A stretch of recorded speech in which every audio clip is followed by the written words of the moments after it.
se describe solamente con palabras que hablan acerca de lo infinito. O sea que él es desde el siglo, como dice el salmista, ¿verdad? Desde el siglo y hasta el siglo, tú eres Dios. Sí. Así dice, él no tiene principio, no tiene fin. Dios es eterno. Amén. Amén. Amén.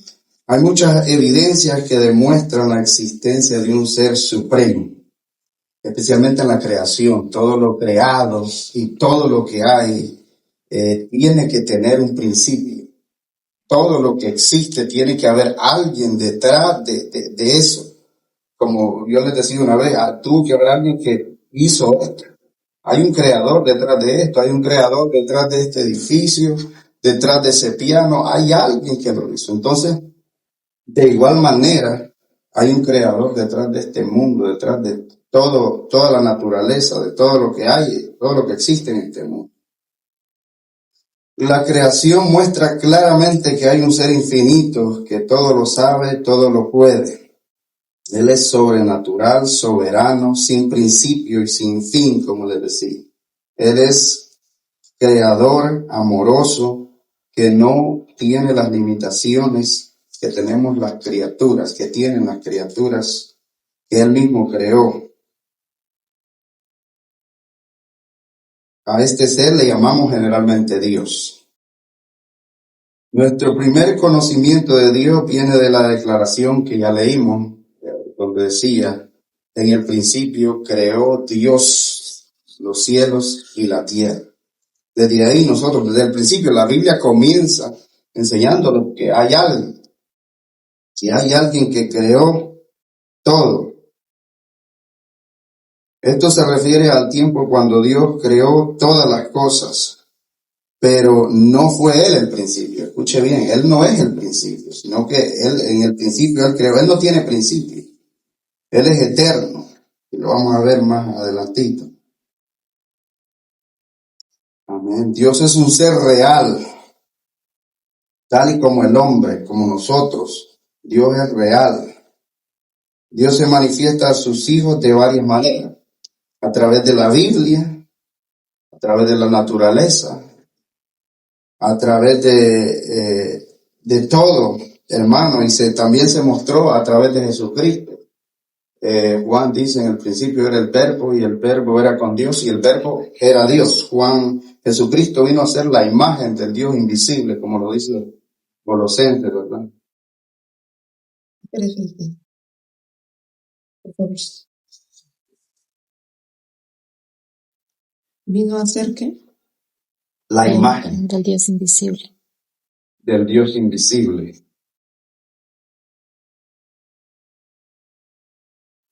Amén. Existen pruebas de la existencia de Dios en la naturaleza, como decía, en la conciencia del hombre. La conciencia del hombre sabe, nosotros sabemos de que hay un Dios. El hombre, aún aquellos que no han no han entregado su vida al Señor, saben que hay. Si ustedes hablan con muchos de ellos, aunque no tengan a Jesucristo en su corazón, ellos saben que hay un Dios. Ellos reconocen que hay un Dios. Entonces la conciencia del hombre nos enseña que hay Dios. En las leyendas transmitidas, ¿verdad?, a través de las generaciones también hemos conocido que hay un Dios, un ser supremo. Amén, aleluya. Amén. Las evidencias de la existencia de Dios. La persona que quiere recibir la verdad medita en ella. Las evidencias de la existencia de Dios son muchas. Aquí les vamos a presentar algunas. La naturaleza, como le decía, habla de un Dios. Un ejemplo, todos sabemos, ¿verdad? Por ejemplo, la hoja viene de la rama viene del tronco, el tronco viene de la semilla, digámoslo así. Pero esa semilla, ¿de dónde viene? Entonces, si seguimos el rastro, si seguimos para atrás, vamos a llegar a un punto donde no vamos donde vamos a tener que darnos cuenta de que hubo alguien que creó, o ya sea la rama, ya sea el árbol o la semilla. Es como el huevo y la gallina, ¿verdad? Tenemos que llegar a un punto donde nos vamos a dar cuenta de no se dio por sí misma, sino que alguien tuvo que hacer aquello. Entonces, la naturaleza nos enseña que debe haber alguien que lo creó, que la creó. La naturaleza habla de un Dios poderoso y sabio.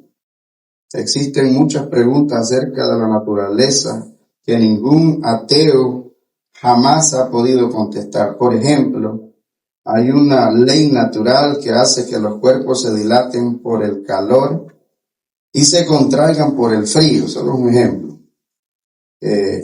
Por ejemplo, el agua se tiene que congelar, pero después se tiene que volver a descongelar. Amén. La creencia en un ser supremo es universal. Como le decía, todo tenemos que creer.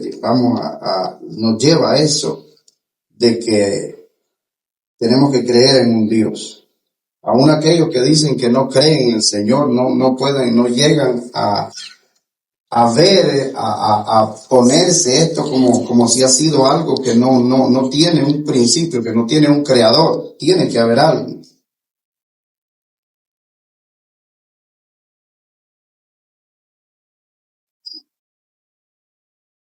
Y para conocer a Dios, hermanos, la verdad, digamos, lo mejor es conociendo sus atributos, conociendo cómo Él es. Quizás nosotros que ya lo hemos conocido, que nosotros que ya lo tenemos en el corazón, podemos decir, la mejor manera de conocer a Dios es a través de una experiencia, una relación con Él. Y sí es cierto, así es como nosotros le llegamos a conocer. Pero Dios también se deja conocer o nos muestra cómo es Él a través de sus atributos. Un atributo es una característica que una persona posee, algo que una persona es, de una manera que una persona es. Amén. Y más que todo quiero enfocarme en eso, en los atributos de Dios. Pero antes quiero mostrarles unas creencias erróneas con respecto a Dios. Y la primera de ellas es el agnosticismo. El agnosticismo viene del griego que significa desconocido o imposible de conocer. Agnosticismo. Agnosticismo. Así como lo oye, agnosticismo.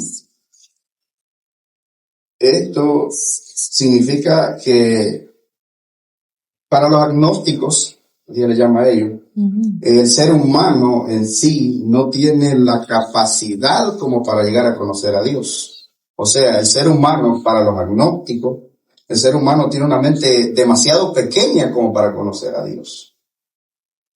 Y de cierto modo quizás tengan razón hasta cierto punto, porque la mente del ser humano es pequeña. Y Pablo dice que en parte conocemos. En parte, o sea, no le conocemos quizás ni el 15, 20%, qué sé yo, pero lo conocemos suficiente como para entregarle nuestra vida a Él y ponernos en sus manos, como para recibir lo que Él nos ofrece, que es el perdón y la salvación. De cierto modo, el agnosticismo tiene cierta razón. El ser humano no le conoce digamos, como lo debería conocer. Pero sí le conocemos, como le decía, lo suficiente como para aceptarle, como para recibir el perdón que Él nos da.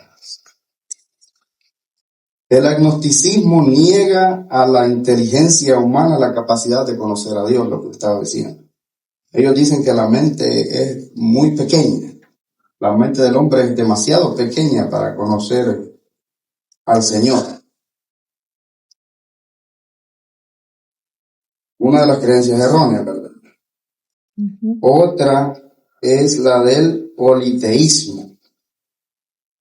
Poli quiere decir muchos. O sea, el politeísmo, ellos tienen varios dioses o muchos dioses.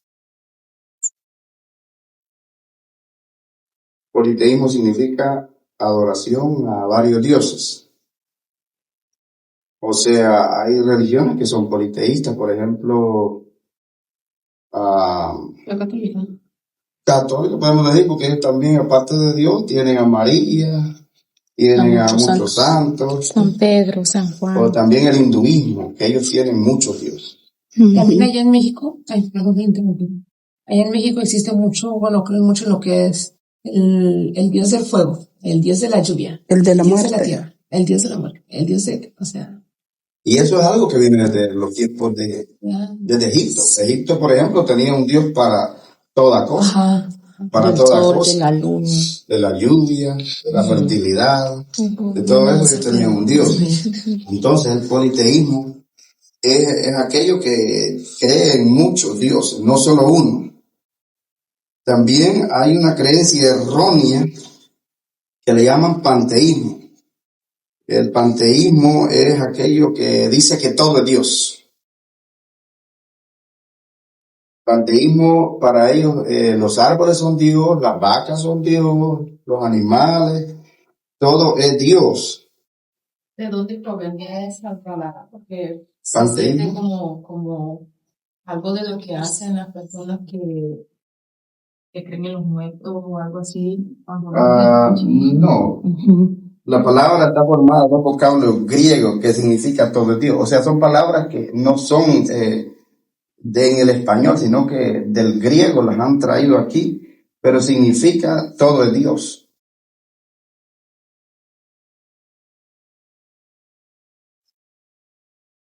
Esos son, digamos, las creencias. Hay más, yo sé que sí, pero les quería compartir nada más esta, que las creencias erróneas.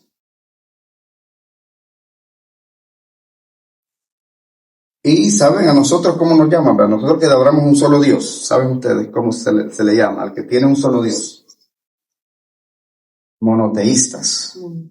Monoteístas. ¿Ah? Un solo Dios. Mono quiere decir uno, no mono del mono. Del mono. La palabra poli, como les decía, poli quiere decir varios.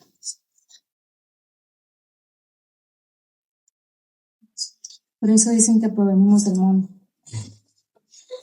Mono quiere decir uno solo. Monoteístas. Nosotros no somos politeístas.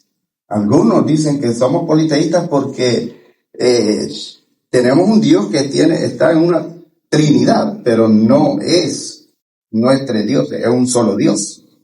O sea que para algunos nosotros somos politeístas. Por ejemplo, los Jesús solos, a veces los acusan de ser politeístas, pero no lo somos. ¿Y cómo se le responde a una persona que te diga cuando tú le lees, cuando... Estos términos no se usan mucho, no sé, alguien, digamos, sencillo no le va a venir a decir estas cosas, solo alguien que tal vez ya ha estudiado un poco le va a traer estas cosas, pero alguien no. Pero, ¿Cómo eras? sorry, Manuel. Pero nos dicen como politeístas porque creemos en un Dios y en ese Dios hay una Trinidad, Padre, Hijo y Espíritu. Sí, pero la Biblia también dice que ellos son uno solo, ¿no? Sí, entonces, claro, hay esta podría mucho. ser una respuesta. Sí, hay mucho donde nosotros podemos defendernos con ellos, a base de la Biblia, y mostrarles que ese Dios es un solo Dios, pero en él habitan tres personas coiguales. Porque esa es una pregunta que hasta estamos expuestas con los niños. Sí. Se la avientan y uno se queda. Y un niño, quizás, donde usted, niño, digamos, bien despierto, bien curioso, cuando usted hable Padre, Hijo y Espíritu, puede que le diga, pues son tres. Sí. Tal vez ustedes no han llegado a eso, pero va a haber uno en un momento que le va a decir, ¿por qué Padre? ¿Por qué Hijo? ¿Por qué Espíritu? Yo no sé, pero no sé en lo correcto, pero ella contestaba como, pues Padre, porque eres Padre de nosotros y se hizo Hijo para venir a la tierra, se volvió Espíritu Santo cuando ascendió. Sí. A mí, Jonathan me retó eso, se ve que es como un año, Jonathan, que por qué nosotros teníamos tres dioses, que por qué si Jesús era uno, Dios era otro, y el Espíritu Santo otro. Entonces yo le traté de explicar también similar, que se dice Dios Padre porque Él es el creador del mundo, pero cuando pecó Adán y Eva, se hizo carne y vino en forma de Jesús para poder ser salvo. Y Espíritu Santo también por lo mismo, después de que murió, entonces se hizo Espíritu, pero es el mismo. Pero igual hay un video especial para los niños que le explica clarito la Trinidad de Dios. Entonces, él mismo lo investigó, él encontró y me dijo, tenías razón, mami. E incluso me puse el ejemplo del agua, que el cuerpo lleva tierra, agua, no sé qué. No, no sé cómo fue el agua. Sólida, líquida y Ajá, gaseosa. Son las tres y es una misma agua. Ajá, es la misma agua. Sí, se ve, o el espacio, digamos, es alto, ancho y profundo, creo que es el otro. Él me dijo eso, él y es un mismo investigó espacio, pero, digamos, pues tiene tres formas. Ajá, sí, pero, como le digo, tal vez alguien no le va a preguntar así, esto así, pero para defender eso podemos estudiar más. Yo creo que la próxima clase la podemos estudiar más acerca de la Trinidad. Quizás hoy nos vamos a meter un poquito porque sí traigo algo, pero no a una profundidad mucha, sino que por encimita. Entonces nosotros somos monoteístas, no porque venimos del mono, No venimos. porque tenemos un solo Dios. Sí. Un solo Dios. Amén. ¿Estamos claros ahí? Amén. Acuérdense, politeísta es el que tiene Varios dioses, varios dioses, dos o más. Amén. ¿Han escuchado ustedes la palabra monólogo? Ujú. Monólogo es, digamos, la misma persona hablando con él mismo. Sí. Por ejemplo, Adal Ramones hacía su famoso monólogo, ¿verdad? Sí. Que, digamos, él era él hablando, sí, contestando, él mismo, porque él no había alguien más. Por ejemplo, la monogamia, solo le estoy dando algo así, la monogamia es el que se casa solamente con una mujer, ¿verdad? El polígamo es el que tiene dos o tres mujeres o más, ¿verdad? Y ahí viene la palabra poli y mono. Esas son las creencias erróneas, como le dije, con respecto de Dios o acerca de Dios. Vamos a entrar a los atributos de Dios, que más que todo es aquí donde me quería enfocar, porque de la manera de conocer a Dios es más que todo por su forma, por cómo Él es, por lo que Él es. Y en primer lugar, vamos a empezar con el atributo de que Dios es eterno. Amén. Él es por siempre. Este atributo lo vemos en las expresiones tales como el eterno Dios, Deuteronomio 33:27, Jehová Dios eterno, Génesis 21:33, y el Salmo 103:17, que dice desde la eternidad y hasta la eternidad. 103. No, el Salmo 103 dice desde la eternidad y hasta la eternidad. 17. Además, en ese versículo que vimos, en el principio creó Dios los cielos y la tierra. Ahí también se nos muestra que Dios ya estaba antes del principio. En un principio, este principio que habla es de la creación del ser humano, no es el principio de Dios, porque Dios no tiene principio. Fue el principio de la creación. Lo que la Biblia nos narra en este principio no fue Dios, es la creación que Dios del ser humano y de todo el universo. Entonces Dios es eterno. Él no tiene principio, no tiene fin. Y no me pregunte cómo es esto posible, porque hay cosas que, como yo le dije, no las vamos a saber y no las vamos a entender de Dios. ¿Cómo es esto posible? No lo sé, Dios. Él es Dios. ¿Quién es el papá de Dios? Así me dijeron. Sí. ¿Quién es el papá de Dios? Eso se lo mandé a Mano Héctor que lo contestara. Anda con tu papá. Ajá. El segundo Dios es inmutable. La palabra inmutable quiere decir que no se mueve, no cambia.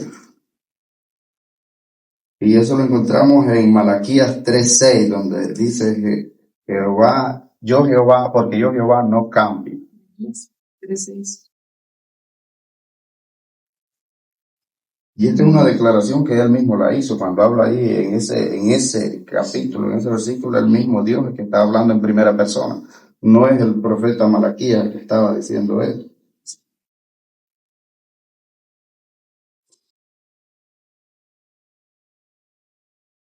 Él es inmutable, ¿verdad? Estamos viendo los atributos de Dios. Y cuando hablamos de Jesucristo también, la Biblia dice que Jesucristo es el mismo ayer, hoy y por los siglos de los siglos. Ahí vemos también la eternidad de Dios.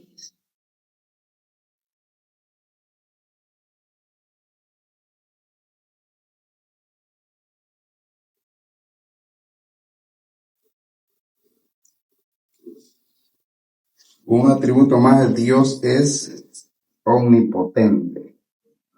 Omnipotente. Y la palabra omnipotente significa todopoderoso, que todo lo puede hacer, que no hay nada imposible para él.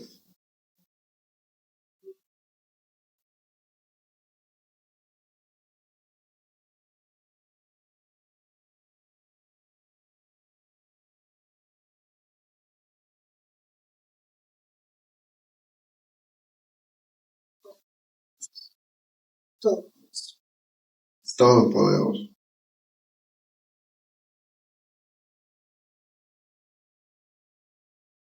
Amén.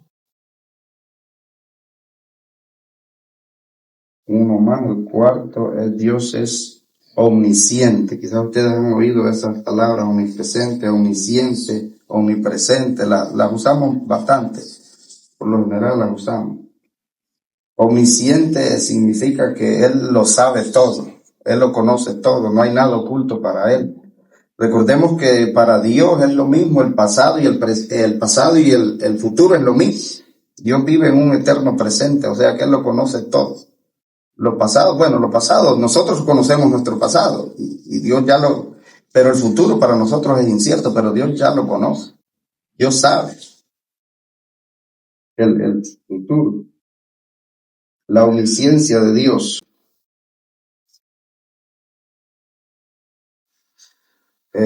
Proverbios 15:3 dice, los ojos de Jehová están en todo lugar, mirando a los malos y a los buenos. Proverbios 15:3.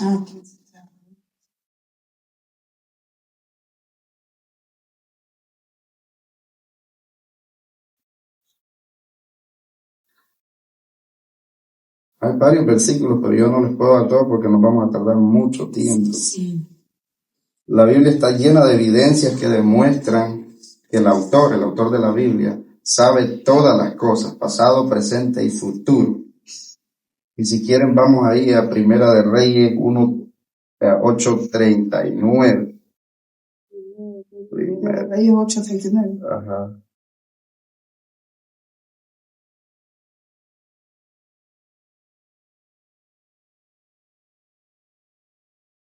Dice, tú oirás en los cielos, en el lugar de tu morada, y perdonarás, y actuarás y darás a cada uno conforme sus caminos, cuyo corazón tú conoces, porque solo tú conoces el corazón de todos los hijos de los hombres.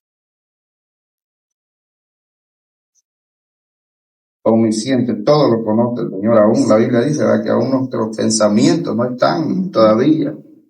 Aún no ha llegado la palabra, aún no los hemos transmitido a través de la boca y Él ya lo sabe.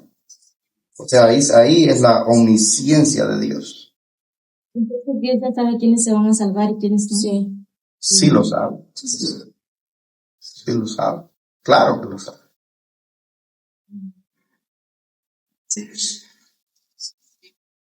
Sí lo sabe. Pero en el gran amor de Dios, Él espera que nosotros nos salvemos, aunque Él ya lo sabe. Digamos, el deseo de Dios es que todos nos salvemos. Claro, pero Él sí conoce el futuro. Conoce a dónde vamos a ir nosotros. Dios es omnipresente. No es lo mismo omnisciente que omnipresente. Omnisciencia es que Él todo lo sabe. Todo lo sabe. Y omnipresencia es que Él está en todo lugar.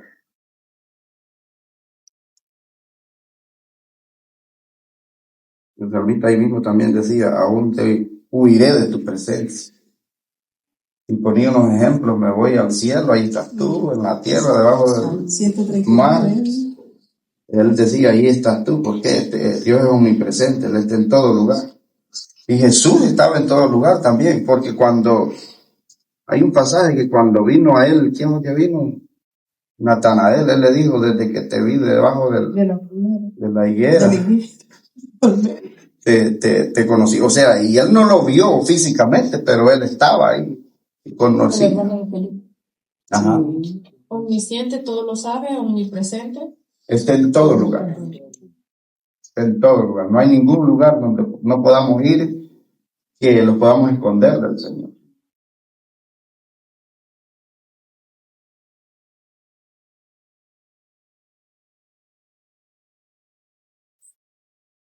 Y ahí estaba el ejemplo del Salmo 139, del 7 al 11, nos habla de la omnipresencia de Dios.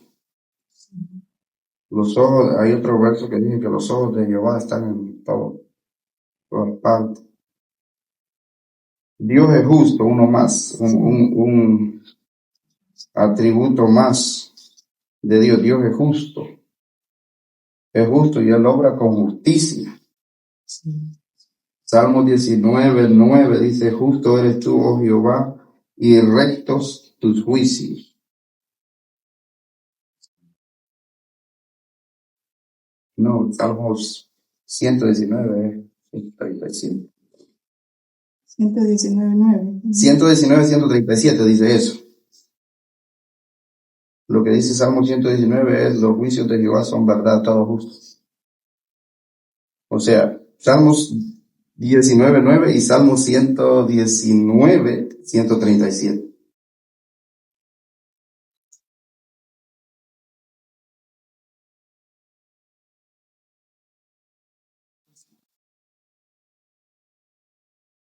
Y en la justicia del Señor, usted sabe que Dios no puede dejar sin castigo al que merece castigo, ¿verdad? Ya que llegamos a la justicia. Dios tiene que de una manera castigar o darle lo que el hombre merece porque Él es justo. Él no puede pasar por alto los pecados de nosotros. Tenemos que de una manera nosotros pagar. Por eso David, el David se arrepintió y el Señor lo perdonó, pero ustedes saben que lo que David sufrió por esos pecados que él cometió fueron terribles. Siempre tuvo problemas con su familia, en su hogar, todo, porque Dios es justo, Dios le debía hacer justicia a él. Es ahí donde dice que toda desobediencia trae consecuencias, ¿no? Sí. O sea, bueno, Trae eso justa es retribución, todo lo que nosotros hacemos. porque Y quizás Dios no nos cobre inmediatamente, pero a través del tiempo nosotros vamos a pagar porque Él es justo. Y no tendrá por inocente al pecador, dice la Biblia. Dios es fiel, una más. Primera de Corintios 10:13. Dios es fiel. La Biblia también dice que sea Dios veraz y todo hombre mentiroso. Él es fiel, Él no se puede negar a sí mismo.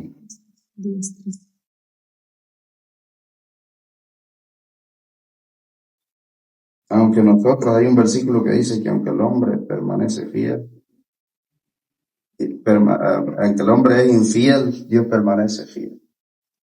Dios permanece fiel.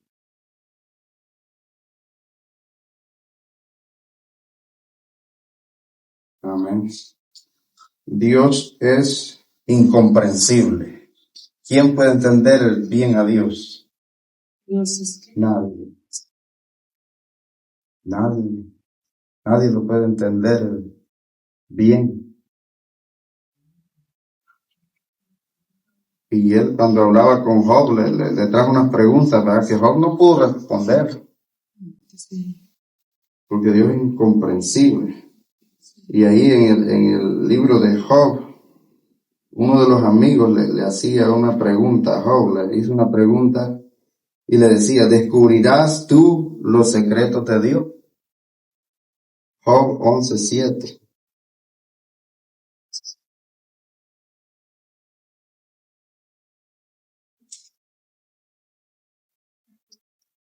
No podemos comprenderlo, pero qué bueno que a pesar de que no lo podemos comprender, Dios no nos ha llamado tanto a comprenderlo. Dios no nos ha llamado. Si no comprendemos ni a la mujer, ¿y cómo vamos a comprender a Dios? Nosotros a la mujer, y yo sé que ustedes también, a nosotros muchas veces no nos entienden, no nos comprenden. Imagínense a Dios. Es lo que le está diciendo yo a Nora y le digo, o sea que nosotros somos un poquito más parecidos a Dios. Y dice, ¿por qué? Le digo, porque somos incomprensibles. Sí.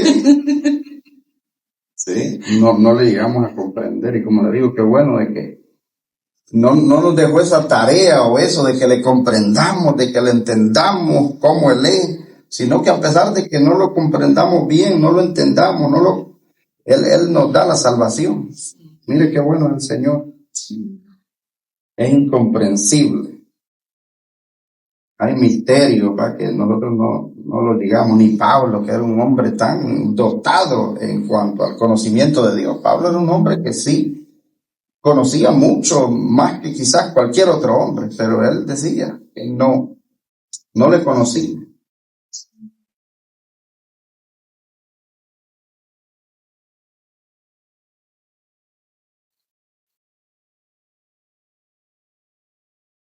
Amén.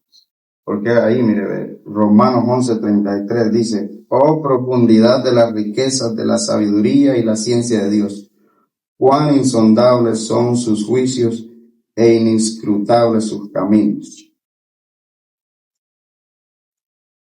Y el mismo Pablo llegó a conocer de que no le podía, a reconocer de que no le podía entender, no le podía comprender.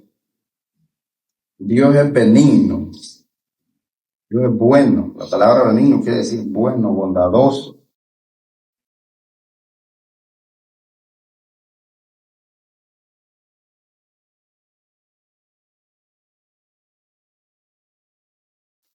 Y en esa benignidad, en esa bondad que el Señor tuvo, hizo que el hombre, hizo posible que el hombre llegara al arrepentimiento y al conocimiento de Él. Salmo 145 dice, bueno es Jehová para con todos. Salmo 45, 9.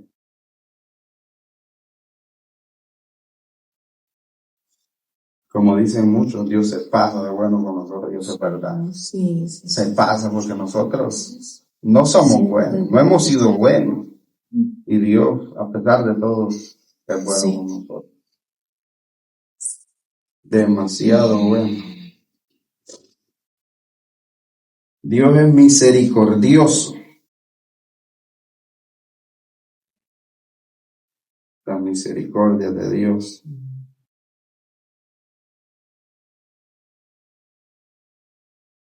La misericordia de Jehová es desde la eternidad y hasta la eternidad. Salmo 103:17. También, ¿verdad? Jeremías decía, por la misericordia de Jehová no hemos sido consumidos. O sea que no es por lo que, porque estos hombres, hermanos, estos hombres tenían cosas que podían ellos decir, yo merezco esto, merezco aquello, pero a pesar de todo no sacaban lo que ellos podían haber logrado, sino que ellos reconocían que era la misericordia del Señor. No, nada de lo que ellos hicieran les daba eso de que por lo que ellos hicieran era que estaban bien, sino que la misericordia del Señor.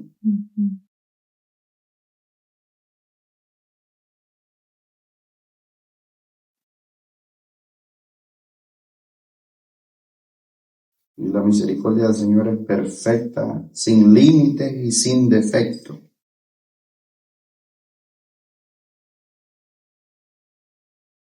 Dios es amor. Dios es amor. Y Juan dice, el que no ama no ha conocido a Dios, porque Dios es amor.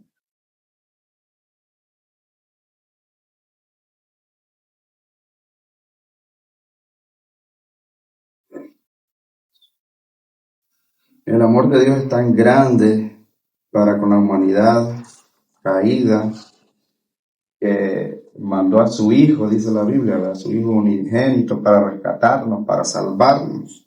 Él no tenía que hacerlo, él no estaba obligado a hacerlo. Él solamente por amor a nosotros lo mandó. Romanos 5:8 dice, mas Dios muestra su amor para con nosotros, en que siendo aún pecadores, Cristo murió por nosotros. Esos textos, ¿verdad?, que nos muestran, por ejemplo, Juan 3:16 nos muestran el gran amor del Señor para con la humanidad. Dios es amor, su esencia es amor.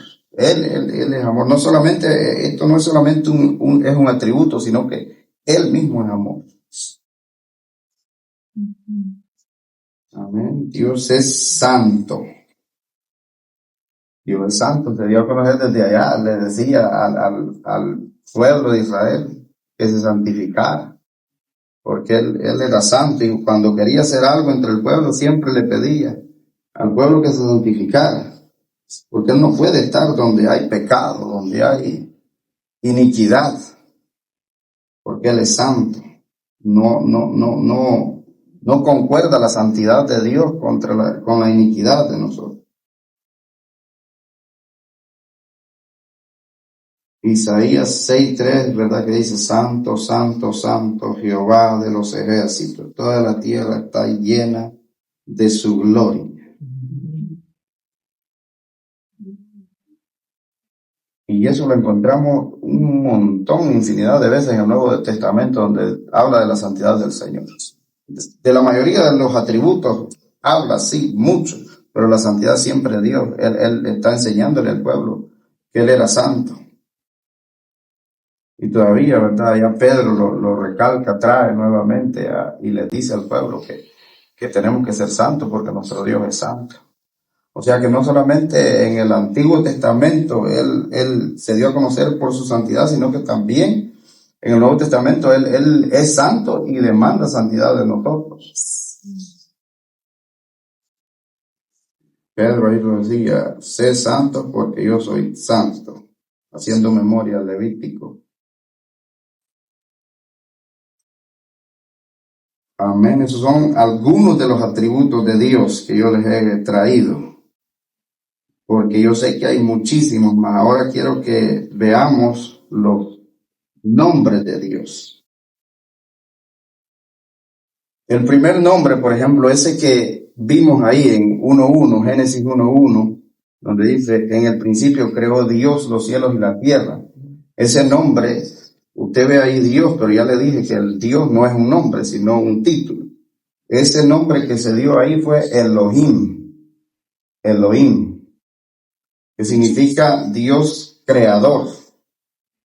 Dios creador, se refiere al poder creador que Él tiene. Dios creador. Dios creador, o se refiere al poder y la fuerza de Dios para crear, para hacer. O sea que, le quiero explicar esto. Cuando dice ahí en el principio creó, ahí no estaba la palabra Dios. Recuerde que el Antiguo Testamento fue escrito más que todo en hebreo. Ahí estaba la palabra Elohim, que demostraba, este fue el primer nombre con el cual Dios se dio a conocer, ahí en la Biblia, Elohim. También ese mismo también lo usa ahí en el Salmos 19:1, ¿verdad? Dice, como dice, los cielos cuentan la gloria de Dios. Ese es, ¿verdad? Mano Héctor, que lo canta.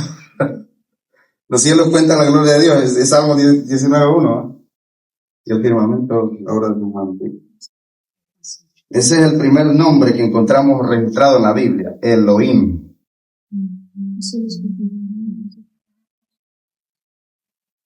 Y después tenemos muchos más, por ejemplo, traigo 16, no sé si nos va a dar el tiempo. Elión. Todos estos nombres están compuestos de dos, digamos, él. Porque cuando Él se le mostró, por ejemplo, a Moisés, Él le dijo, yo soy el que soy. Elión. Lo escriben de varias maneras, pero L-Y-O-N. Y eso quiere decir Dios altísimo, o el poderoso más poderoso.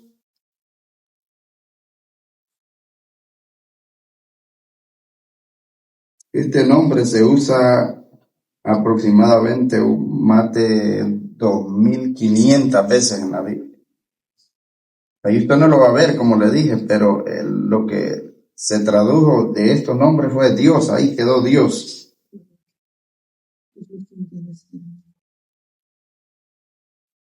Uno más, El Roy.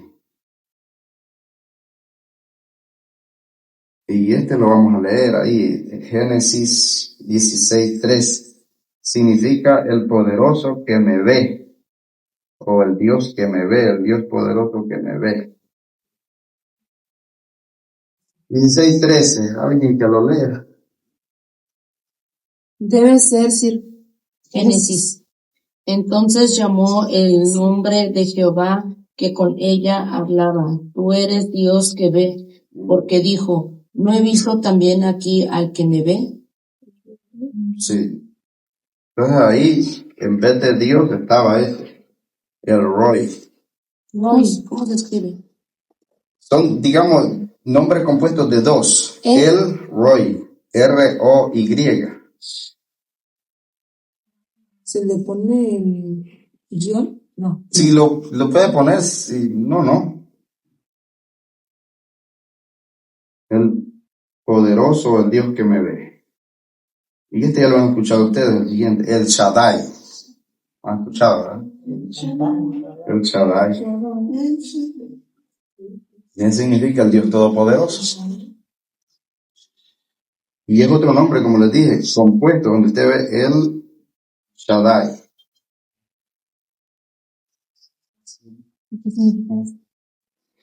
El Dios Todopoderoso. Génesis 17:1, vamos a leer que estamos ahí.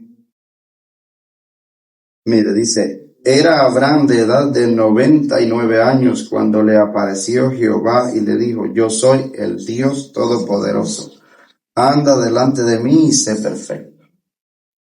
O sea que en vez de ahí donde dice el Dios Todopoderoso estaba el Shaddai. El Shaddai. El Olam, el eterno o Dios eterno. El Olam, con M. Los nombres. Estamos viendo los nombres. El eterno o Dios eterno.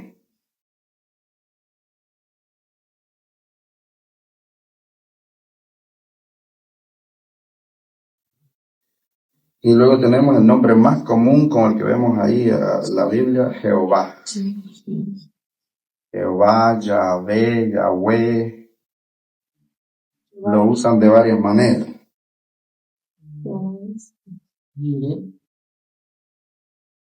Y la palabra Jehová significa el que es o el Señor, el Dios que existe, que tiene existencia propia.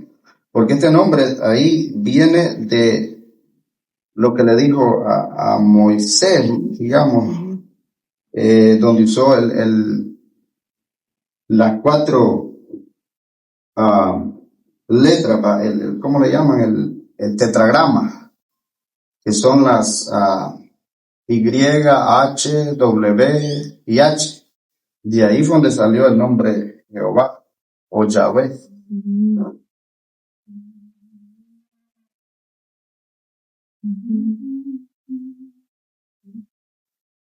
Y ese es el nombre que más comúnmente se usa en la Biblia. Está más de 6.800 veces en el Antiguo Testamento. Como le dije, venía de las palabras Y, H, W, o algunos hoy en día lo ponen B, H, pero como en el idioma hebreo no habían vocales, solo consonantes, entonces por eso de ahí sacaron Jehová o Yahvé, Yahweh.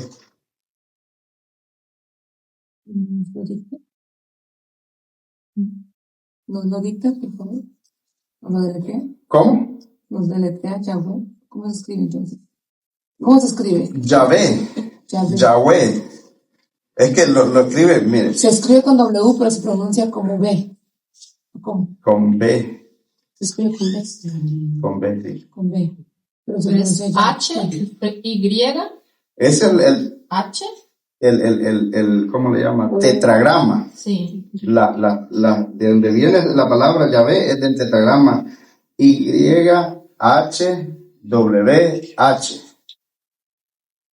O a veces le cambian a la W o por P pequeña. YH. WH. Son 4 consonantes. De ahí sale el nombre Jehová o Yahweh. Y de este Jehová tenemos muchos nombres que también están formados de dos. Por ejemplo, Jehová Jireh. Jehová Jireh, que significa el Señor proveerá.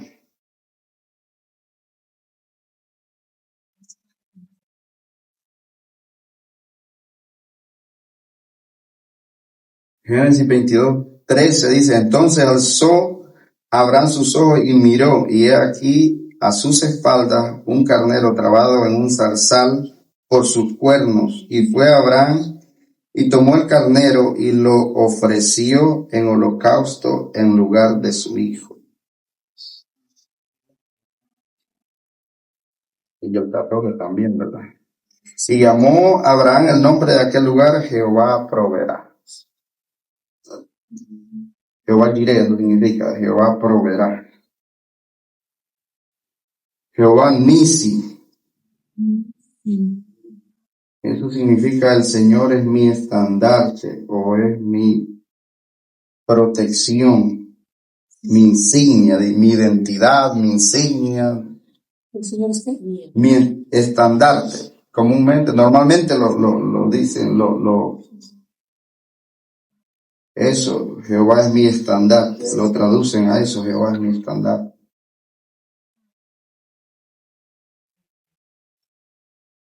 Jehová Shalom. De este Jehová hay varios. Y eso significa el Señor es paz o es mi paz.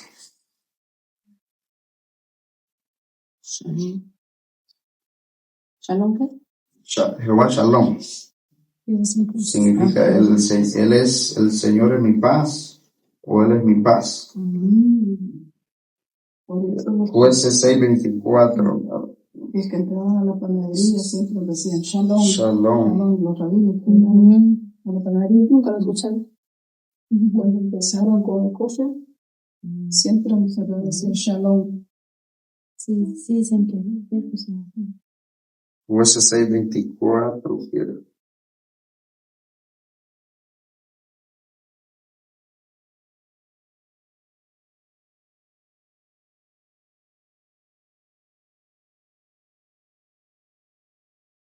Y consumieron con fuego la ciudad y todo lo que había, solamente pusieron. No, dice, y edificó allí Gedeón altar a Jehová y lo llamó Jehová Salón, el cual permanece hasta hoy en Ofra de los Abieseritas. Jehová Shalom. Jueces 6:24. Jueces 6:24. Jehová Soboat. Ay, sí, porque él Josué Jehová Soboat lo traducen como el Señor de los ejércitos o el Señor de la hueste. Soboat. Por ejemplo, lo que dice allá Isaías 6:3, ¿verdad? Ahí él menciona el Señor. ¿Jehová qué? Soboat. Soboat.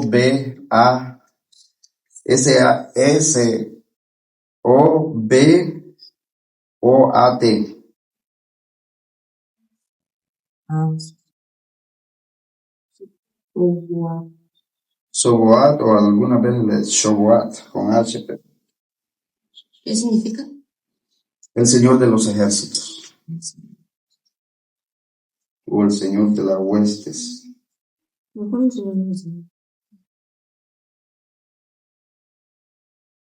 Jehová, uno más, Jehová Makateshem. Jehová Makadesh o Makadesh. ¿Me lo deletrea, por favor? Ahí está duro para deletrear. Solo ponga Jehová Makadesh, así como lo, porque está bien con cada estilo. Sí, eso quiere decir Jehová, el Señor que santifica.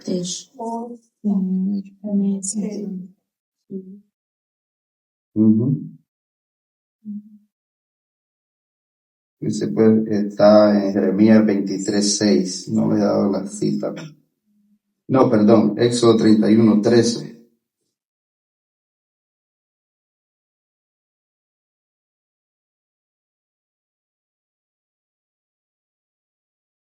Jehová Roi, uno más, o Jehová Ra, Roi o Ra. Salmo 23:1, Jehová es mi pastor. Eso quiere decir Jehová Ra, el Señor es mi pastor.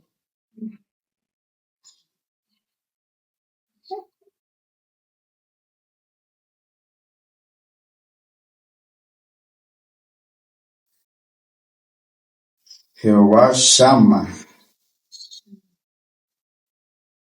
Puede ser con S-H-A-M-A o S-A-M-A. Shama. Ese quiere decir el Señor que está en todo lugar. El Señor que está presente.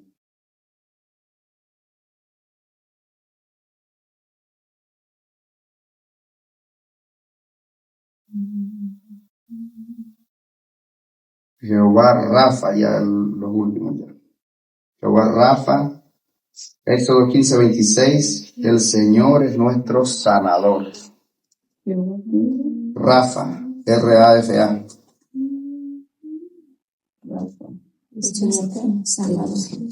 Nuestro sanador. Y luego tenemos la palabra o el nombre Adonai. Esa la usa Malaquías 1:6 y que quiere decir amo o señor. La palabra Jehová, hermano, para los judíos era una palabra tan santa, tan sagrada que ellos no la pronunciaban. Por eso ellos solo decían Adonai. Porque era demasiado santa para ellos decir Jehová. ¿Qué versículo estaba? Adonai, Malaquías 1:6. ¿Y Rafa? Rafa, Éxodo 15:26.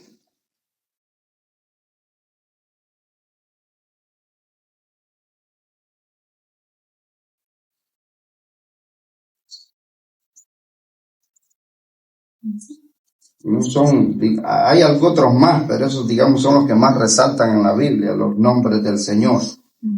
Y, como les dije, esto es para conocer a Dios, porque Dios no lo podemos conocer de otra manera, sino a través de cómo Él se ha dejado conocer, a través de sus nombres. Cada nombre tiene una acción o algo de lo que Dios hace a través de ese nombre. Nos enseña, un nombre nos enseña cómo Dios es. Por ejemplo, ahí, Jehová Shama, Jehová Rafa, digamos, el sanador.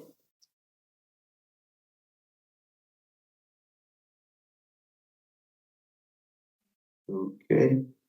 Ahora vamos a ver la naturaleza de Dios. Bueno, en realidad Dios no tiene una naturaleza, porque Él es Dios. Pero aquí solo está para que nosotros veamos, porque Él no está sujeto a la naturaleza, no está sujeto al tiempo, no está sujeto a nada de este mundo. Entonces, no podemos, pero digamos, Dios es espíritu. Lo que conocemos es que Dios es espíritu. Y eso lo dijo el Señor Jesús en Juan 4:24. Dios es espíritu. Un espíritu es algo que no tiene cuerpo, es algo incorpóreo, que como les decía, no está sujeto a las limitaciones humanas o a la materia humana. Juan 4:24.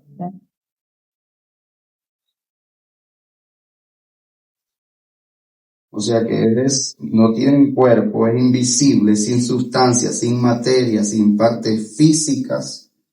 No lo tiene que escribir, libre de todas las limitaciones temporales.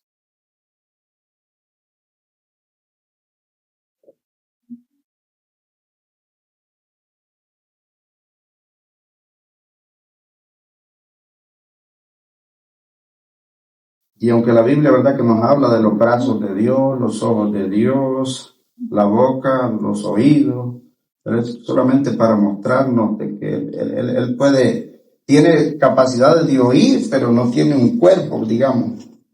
Tiene la capacidad de abrazar, pero no es que tenga manos. Son términos o expresiones para explicar una función o característica de Dios. Pero Dios sí tiene manos, ¿Mm? ¿o no? ¿Quién? Dios. Pues si es espíritu, es incorpóreo. No tiene un cuerpo.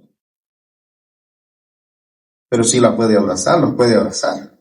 Mire cómo, a pesar de que no tiene manos, nos puede abrazar, nos puede tocar, nos puede oír, no tiene oídos, pero nos puede oír. No tiene boca, pero nos puede hablar. Sí, bueno, aquí, claro, no nos va a venir a abrazar así, Sí. pero en el cielo sí tiene manos. Claro, en el cielo Jesús va a tener un cuerpo, o Sí, tiene un cuerpo, Sí, tiene un porque dice cuerpo. que nos hizo creación a semejanza de nosotros. Semejanza de él. La semejanza de él, o sea, nosotros. Somos hechos semejanza de Ah, él. nosotros somos hechos Pero en semejanza. realidad no habla tanto de lo físico, no habla tanto del físico de nosotros, Las cualidades. sino que cualidades, intelecto y otras cosas, voluntad, eso más que todo. Sentimientos, Dios siente. Porque para ser una persona tiene que tener ¿qué? Intelecto, sentimiento y voluntad. Pero aunque ese Dios es invisible, Dios es la imagen de él, ¿verdad? Lo que les decía, Colosenses 1:15, dice que Jesús es la imagen de Dios, Jesús es la imagen de Dios.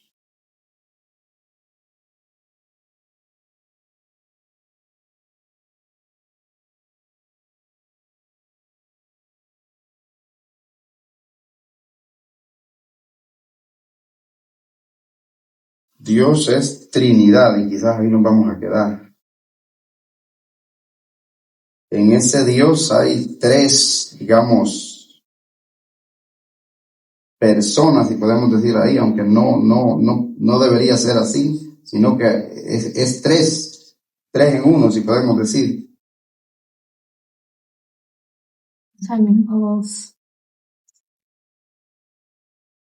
Dios es una Trinidad y usted ya sabe, la Trinidad Padre, Hijo y Espíritu Santo. En una unidad hay tres personas eternas, iguales, son iguales. No, el Padre no es más que el Hijo no es más que el Espíritu, y el Espíritu no es más que el Padre. Todos son iguales.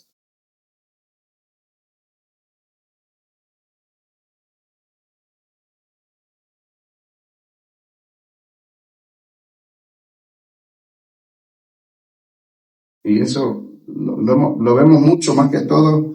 Bueno, desde el Antiguo Testamento Dios nos enseña que no es uno, ¿va? Porque cuando Él crea al hombre, Él ahí dice, hagamos. Empieza a hablar en plural desde el principio.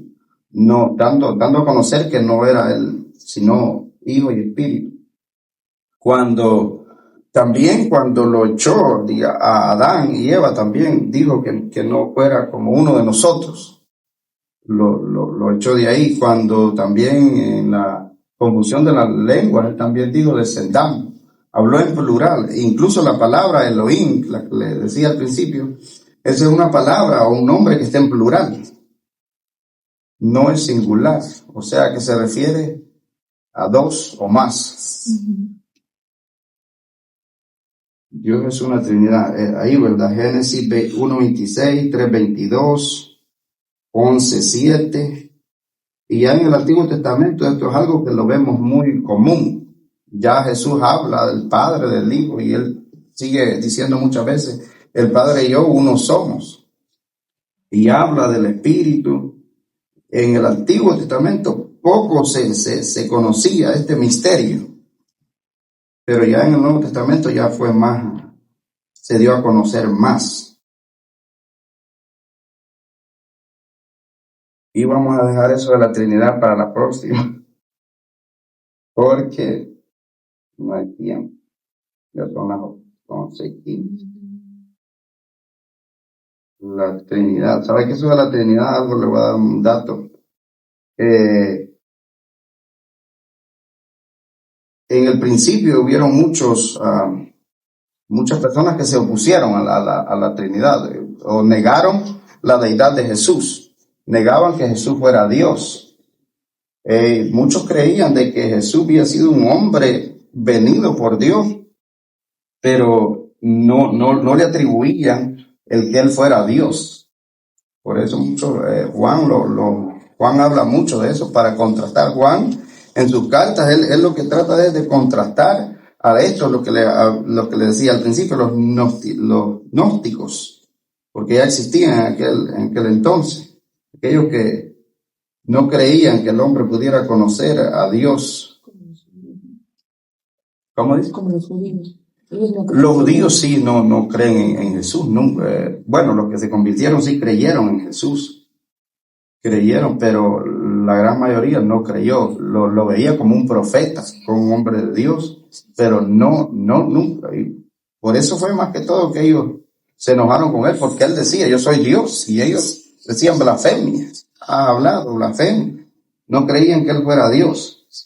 Y en uno de los concilios, ya en el año 320 y algo, la iglesia estableció de que Dios era una Trinidad, Padre, Hijo, Espíritu Santo. Lo establecieron en el concilio de Nicea, creo que fue un concilio que se hizo. Un concilio cuando se reunían los líderes. Por ejemplo, el concilio de Jerusalén, donde se reunió Pablo, Pedro, Santiago, para... Pablo quería enseñarles de que no se les podía imponer la ley a los gentiles, sino que solamente el creer en el Señor, porque los judíos querían también, aparte de que ellos creyeran en Jesús, querían que también ellos observaran la ley, que observaran la circuncisión, pero Pablo se opuso a eso y llegaron a un acuerdo en que Santiago, siendo uno de los líderes, les dijo, está bien que no se les obligue a observar la ley ni a circuncidarse. Llegaron a ese acuerdo en ese concilio. Entonces en el concilio de Nicea también ellos establecieron que el Señor, que Dios era Trinidad, Padre, Hijo y Espíritu Santo. Y desde ahí se quedó más que todo para contrarrestar las falsas enseñanzas que muchos traían en aquellos tiempos. Así que la próxima vamos a hablar de la Trinidad un poquito más.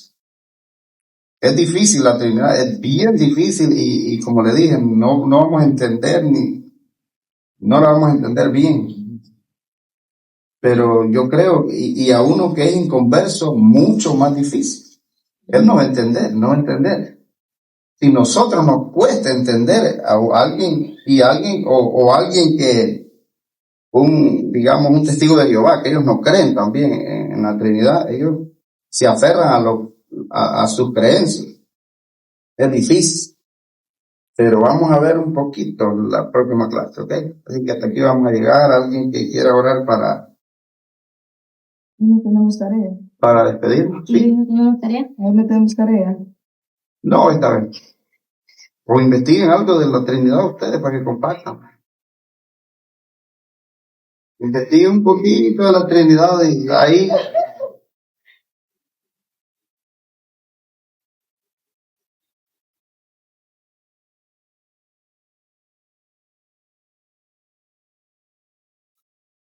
Alguien que vaya a orar para despedirnos.